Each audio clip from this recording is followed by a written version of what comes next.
Hey guys, remember recently I just made this whole setup using two of these batteries. One of them just ran out of charge and I had to just recreate the whole thing. I ordered this part, which is a DC to DC upstep converter, and there are a bunch of other things I'm going to use to make to some fancy stuff, but that's not the deal here. And here, using this 9 volt battery, I can output around 50 volts. And I added some solder here, which acts as some sort of electrode. And I don't know if you can see or not. Here, nothing happens. I know why, because my battery is not connected to my device. Sorry, let me connect it properly. It's easier to do it with my right hand. Okay, it's now connected. So if I just connect this here,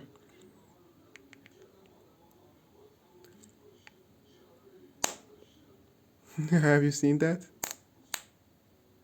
How big are my sparks now?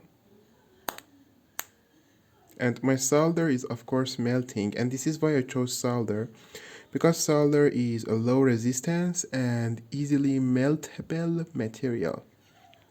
You know, for now it only welds itself to this other end, and this is a pretty normal behavior of this material.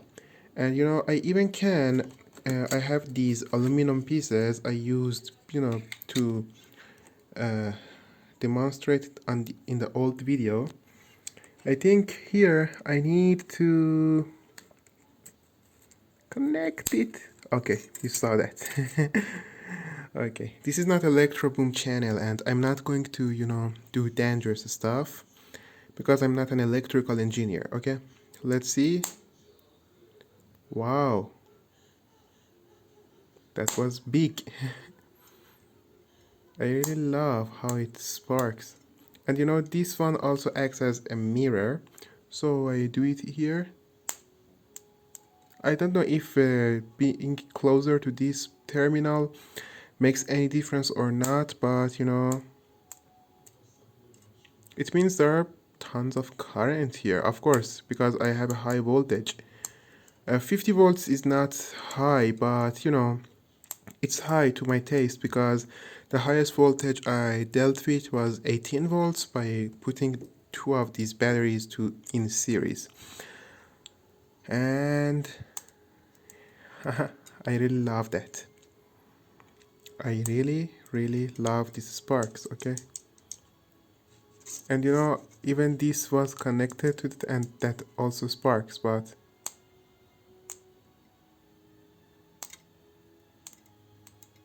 and it also welds itself to the aluminum plate I have.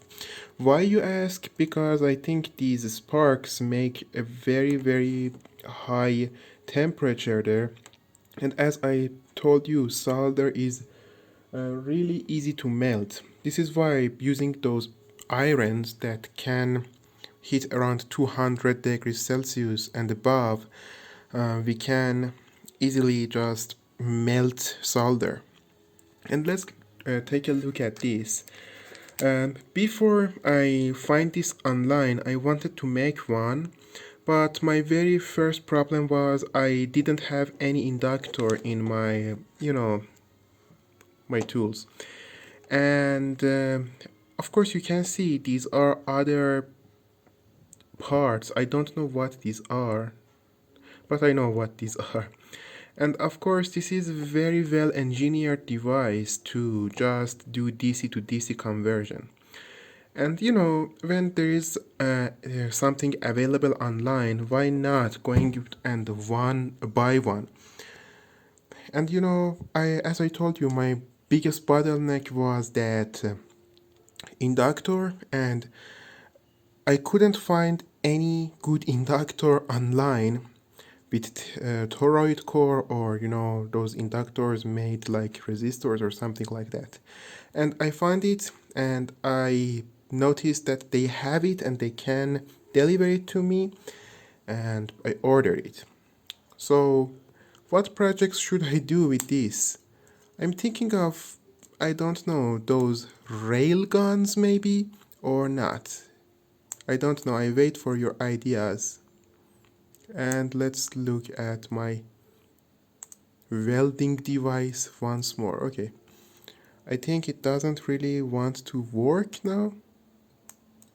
And I can easily see because the battery feels very, very warm, and I'm disconnecting it and I let it cool down. So, thanks guys.